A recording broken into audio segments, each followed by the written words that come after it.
దంపతులు ఎంత సంతోషంగా ఉంటారో, దంపతులు కోపం వచ్చినా ఎంత తొందరగా మర్చిపోతారో, ఒకరికి కోపం వస్తే ఒకరు వెంటనే వారికి ఉపశాంతి కలిగేటట్టు ఎలా ప్రవర్తిస్తారు, సాధ్యమైనంత వరకు నవ్వుతూ తుళ్ళుతూ ప్రేమగా దంపతులు ఎక్కడుంటారో అక్కడ లక్ష్మీ కటాక్షం ఉంటుంది.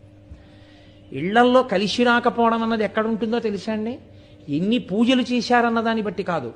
ఇంటి ఇల్లాలు కళ్ళనీళ్లు పెట్టుకునేటట్టు ప్రవర్తించి అస్తమానం భార్యాభర్త ప్రతిదానికి చెడి అంటే పెడి అని దెబ్బలాడుకునే చోట లక్ష్మి నివసించదు కలియుగంలో.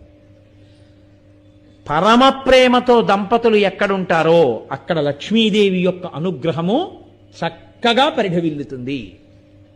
కాబట్టి కలిపురుష లక్షణం ఏమిటంటే ఏ కటాక్షము మీకు కలగాలో ఆ కటాక్షమును మీరు విస్మరించేటట్టుగా చేస్తాడు, మీరు దాన్ని పొందకుండా చేస్తాడు. అందుకే